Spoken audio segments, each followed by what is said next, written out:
Hi, I'm Lori Byron. I'm with the Montana Health Professionals for a Healthy Climate, and I'm a pediatrician, and I've been caring for kids in southeastern Montana for several decades now.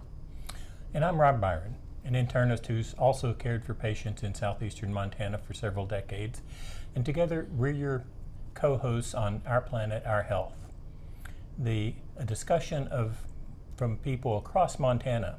Most of our guests are healthcare professionals working to protect human health and safety and to make the public more aware of the impacts of air pollution and the climate change it's causing, as well as trying to address those issues. But health impacts us all, not just healthcare professionals. Some of our guests are not healthcare professionals, but inspirational people who are professionals in their own right, working to protect our health. So today we have Mads Harner with her. We've had her here all summer, which has been great. And Mads is a registered nurse, currently living in New Haven, Connecticut. So Mads, tell us a little bit about how you were raised, where you were raised, how it influenced your life, your family. We can start there.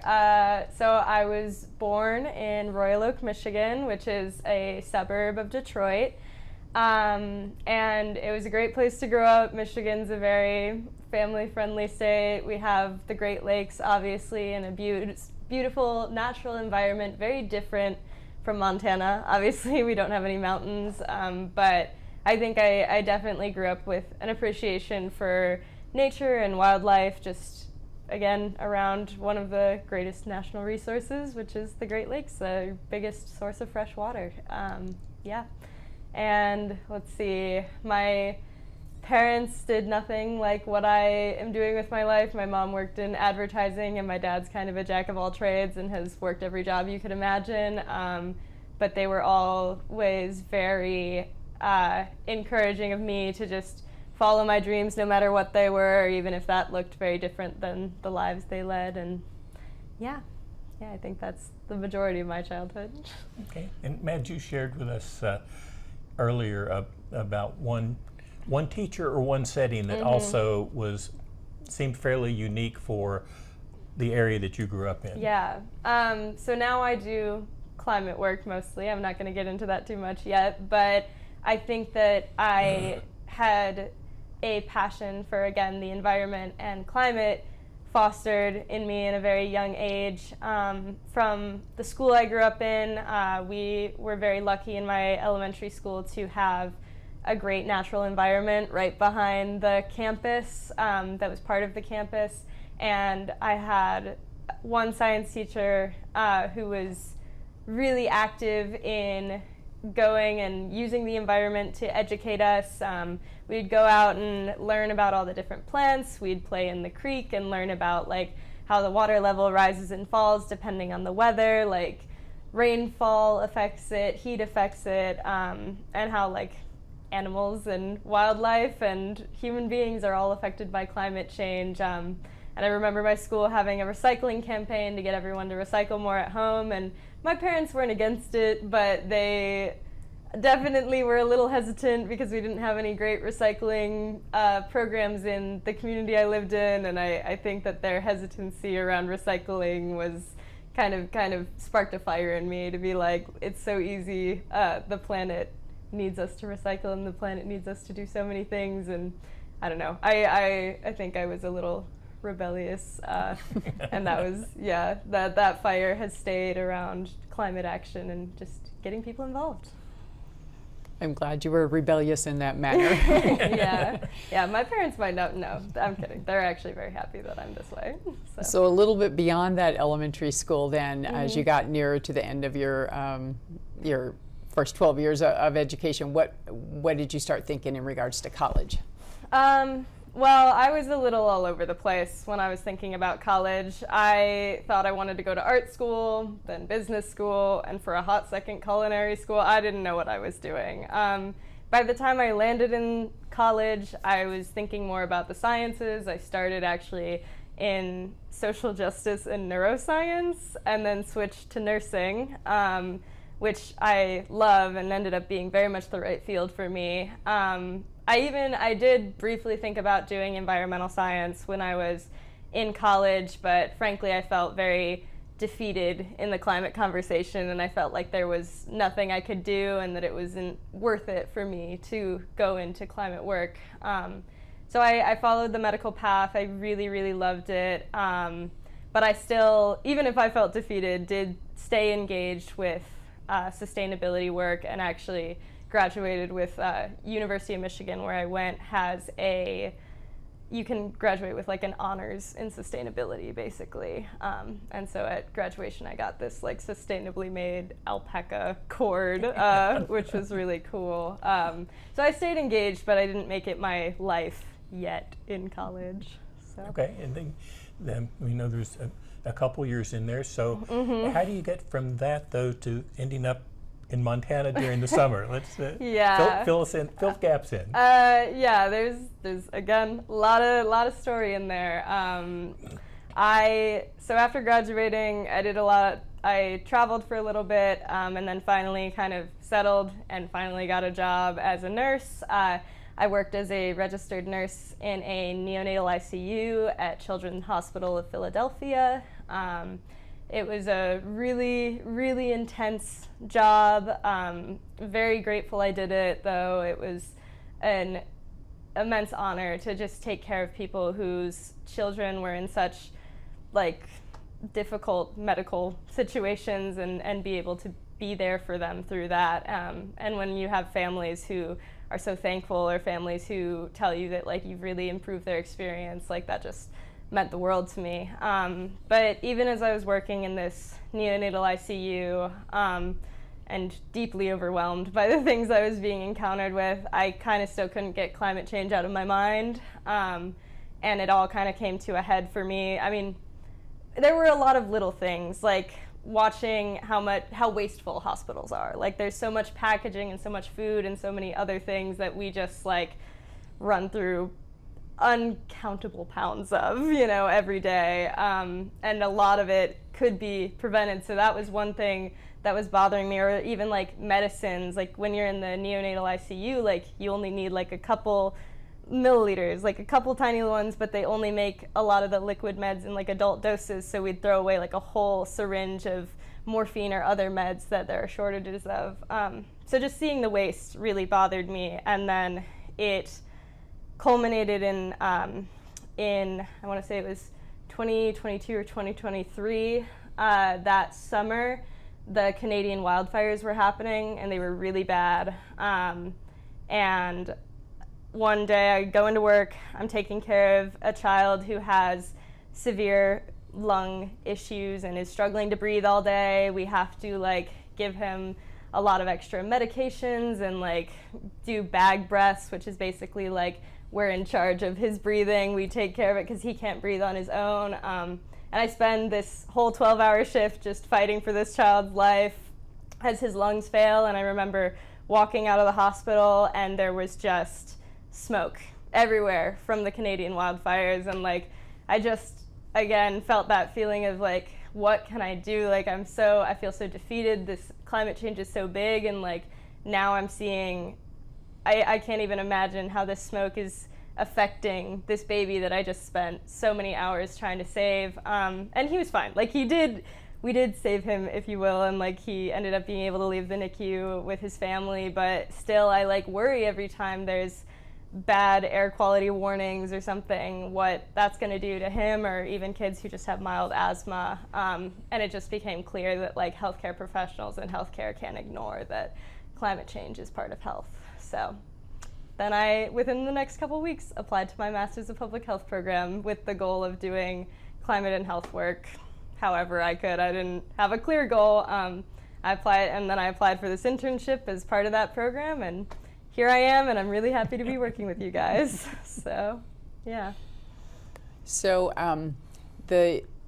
so you're going to school at Yale. Yes. You've been there a year. Yes. And then they offer these internships in the summertime. Exactly. And so, what has it been like for you being out here in Montana? I think doing this work? It's been an excellent experience. To be honest, I haven't spent much time in red states, and it's very cool to see that this work happens everywhere in the country, and there are people everywhere who care, and like I'm excited about the farm summit that's coming up that we're going to do, and getting to talk to people in more agricultural spaces about their understanding of climate change and the language they use and everything like that. And then again, Montana just has such gorgeous natural resources and environments, and it's been really, really fulfilling for me to meet people who just care so much about their land, because I think living on the East Coast has been, I live in cities and they're full of trash, and like seeing how active people are and like, you know, picking up the trash and everything here has been awesome. But also, like, obviously all the different people our organization has been working with, or have been working with, they've been incredible people to meet. And for example, you guys know this, but I just got back from working with the Northern Cheyenne and doing a kids camp there and talking to the kids about climate change and environmental health, and they were very excited about everything we were doing, and we got to read them books about climate change, one based on like native traditions and native stories, and yeah, I don't know, the kids are excited about the land and learning about climate and really cared about climate change as well, and like we're kind of self-policing when we had a fire and telling the Smokey Bear story of, you know, only you can prevent wildfires, and keeping each other from playing in the fire was pretty great. It was wonderful. So yeah, I've really enjoyed my time here. And Matt, you've also been doing some work with Boys and Girls Club across Montana. Can you tell our audience a little bit about that? Yeah, so we've got our initiative called Environmental Health in a Box, and we are going to different Boys and Girls Clubs across Montana, delivering them boxes of books and craft supplies. The box comes with 5 different books, and each book has activities that go with it. All the books are based on climate change, mostly meant to be read to children ages in elementary school ages. The camp I did was ages 9 to 13. And it's just meant to give kids an intro to how their health relates to the planet, and help them develop motor skills and social skills, and like they get to do little arts and crafts and games with each other along the way. And it's just one way our organization can do climate outreach with some younger generations. Yeah. And why do you think it's important to do that kind of work with kids? Well, yeah, kids are the future, you know, and the world, we borrow the world from our children, you know, it's not ours, it's theirs ultimately, and they'll have to live with the consequences of whatever we do now long after a lot of us are gone. And like while I'm young, when I was working as a nurse, I did understand that like a lot of my healthiest patients were going to outlive me and see, if we didn't do anything, worse effects of climate change than I will ever see. And so it's important to give them the tools to firstly cope with that, because it's overwhelming. Like again, I've experienced feeling very defeated in the climate conversation as a young person, and feeling like sometimes the adults don't even listen. And I just want to give kids the power to have those conversations with adults, with themselves, and also for them to know that like they're not alone in that fight, because mental health and climate change is a very real problem. And there's a lot of anxiety among kids around it, and giving them a space to think about it, talk about it, and things they can do and problem solve, I think is one of the best things we can do for them. And it also like opens doors for kids that they might not even know exists. Like when I was doing this camp, we had like forestry services come talk to them, and some of the kids were like, oh, maybe I want to do that when I'm older, and just like giving them opportunities to get involved. And it's important to hear children's voices when it comes to these things. Yeah, thank you. It is, and I think many of us as older adults are guilty of not listening, and many of us are trying to get better about that. But you also brought up one good point, or a couple very good points, and one of them, certainly Montana is a conservative or, as you said, a red state. No question about that. But that's when we get into trouble. Yes. That's when we have problems, whether it's red or blue, Democrat, Republican, conservative, liberal, makes no difference. But when we start talking about health, and as you were talking about the child that you cared for, one of many, that crosses all the bounds, and that we all care about that. Yeah. How can we do better at that? Well, I think just what you're saying, like having conversations about what people care about, you know, I mean, nobody wants a kid to be suffering from asthma, and I think that sometimes we get caught up in our politicized battles and using the right language when really what we just need to be talking about is like what's important to human beings and like human health. Like I think health is one big thing, but livelihood is a big thing too. Like I've definitely learned that being here as we talk to, again, some of the agricultural communities, and like there's some people who might not believe in climate change, but they definitely understand that they haven't been able to harvest harvest what they used to in many years because of drought. And if we get too hung up on insisting they use the right language or insisting like you need to recognize that that's climate change, like that's awesome if they do, but like why are we pushing people away who would be willing to work with us if we just like kind of accommodate to their language and their understanding, you know what I'm saying? So yeah, I think that like language is part of it, but also like just seeing one another as human and as people who experience health, and like even if they don't understand it as climate change, like who experience drought and are suffering because of that. I think like focusing on, again, just the human element and people's real life experiences is more important than some of the political jargon and rhetoric that we maybe get hung up on sometimes. So, and creating friends more than enemies. So, discussions over debates. That's great. I have two questions because I think they're sort of related. You've been working on a program this summer called the Climate Health Stewards, and you came in as an outsider to something that was already ongoing. Maybe talk a little bit about that, and related to that, why nurses in particular, since that's what you are, and other healthcare professionals, why should we care? Yeah, so the Climate Health Stewards program is through us, Montana Health Professionals for a Healthy Climate, and we are trying to get 406 health professionals in the 406, or other people who are interested in climate change, to be climate stewards, people who act in the interest of protecting our planet and protecting health. That can include like health professionals talking to their CEOs about building more sustainable systems, or just calling or writing your political leaders, or maybe organizing community cleanups. I'm all about like definitely encouraging community-based action around climate change, because it can be fun. It can be fun to invite your friends to pick up trash. I don't know, maybe I'm a little weird for that. But doing things like that, or even just watching videos and becoming educated about climate change is really important, and being able to talk about it in the health setting. So yeah, the Health Stewards program, we're trying to band together a community of people who are passionate about it and who want to do something, because I think, again, there's a lot of despair and a lot of hopelessness, and I think the Stewards program is trying to inspire hope, and in addition, trying to like recognize people who are willing to get involved. And I think it'd be wonderful if more people want to sign up to be stewards. They get little monthly action recommendations, which I think are a lot of fun. So that's overall an overview of the Stewards program. And healthcare professionals, specifically nurses, I'll definitely talk about nurses mostly.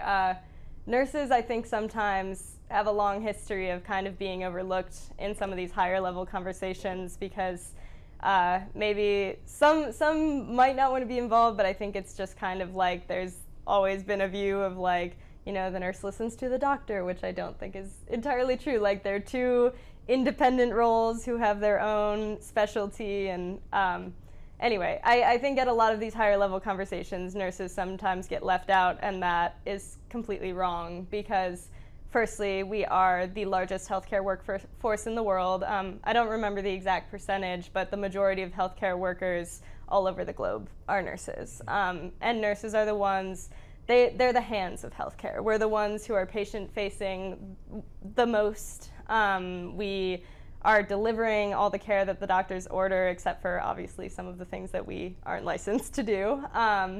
But we're the ones who are really like facing our communities and facing the patients. And it says something that for decades we've been ranked as the most trusted profession overall above everyone else. And I think that has a lot of significance, and nurses have a lot of power to just talk to people and have them listen, even if they don't agree. Like, just there's openness when you're in these vulnerable situations where you're encountering nurses, and we just have a lot of power and a lot to say and a lot of understanding of how things work on the ground in healthcare and in community settings. And I think that we need to be mobilized and encouraged a little more to become involved in these bigger picture issues. So, yeah, and I think that it's important for healthcare professionals overall to become educated and engaged with climate change because it is showing up in our clinics and our hospitals, just like I was talking about with the wildfires earlier. And we need to be prepared to talk to our patients about, like, hey,